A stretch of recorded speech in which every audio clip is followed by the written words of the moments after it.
السلام علیکم ورحمت الله وبرکاته. جی قدم کوونکو زه محمد اسرار یو ځل بیا د چکدره افغان مهاجر کیمپ نه حاضر یم. دا شاته تاسو ګورئ دا یو پرایمري سکول دی د هلکانو چې په دې چکدره افغان مهاجر کیمپ کې موجود دی او دغه شانته یو سکول د هلکانو بل دی او درې چې کوم دی هغه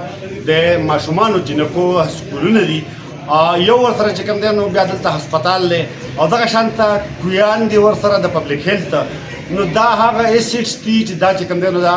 لکه د سرکار دي په دې باندې چې کوم ځایونه دي لکه کرایه خو چې کوم دی نو هغه په د دې ځمکې مالکانو چې کوم دی نو وصول کړې ده. خو د هغې نه علاوه چې کوم دی نو په دې کې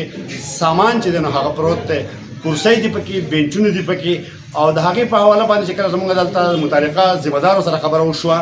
د حکومت طرف نه دا اطلاعات دي چې ځمکې به چې کوم دی نو هغه به هغه چا ته حواله کېږي چې کم د چا دی او هغې پې کرایه وصول کړې ده یا پې چې کوم دی نو اجاره وصول کړې ده. خو نور سامان چې کوم دی نو لکه سکولونه دي نو دې سامان به ایجوکیشن ډپارټمنټ ته حواله کېږي. دغه شانتې به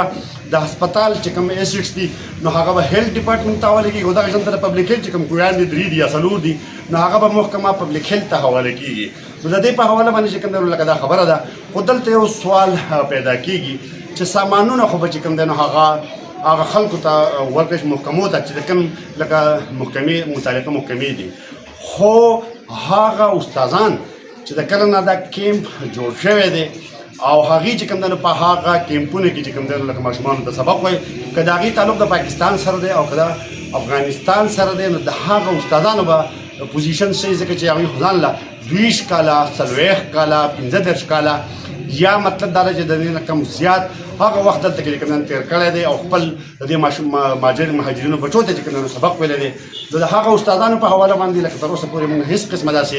څه پالیسي چې کوم وضع نه شوه نه موږ واورېده. نو که سامان فرض که متعلقه محکمو ته حواله کېږي نو پکار ده چې هغه استادان هم متعلقه محکمو ته حواله شي، هغه ډاکټران او نرس هم متعلقه محکمې ته حواله شي او هغه د پبلک هیلث چې کوم د سکیمونو نوکران دي هغه هم متعلقه محکمو ته حواله شي او دغه شانته د هغې ژوند چې کوم دی دغه خواري چې هغه د دې افغان بچو دپاره کړی و خپل وخت وله ورکړی دی سبق یې ویلی دی ورته د هغې ورسره هم ژوند چې کوم دی نو هغه مستقل چې کوم دی یو ټینشن نه خلاص شي او دغه محکمې پکار ده چې دغه خلک هم خپل کي د ننه پورې چې کوم دغه سرکاري ایسټس متعلق چې کوم زما دغه اطلاعات چې ما تاسو سره شیر کړه تر بل پروګرام پورې مالي اجازه راکړئ. د الله پامان.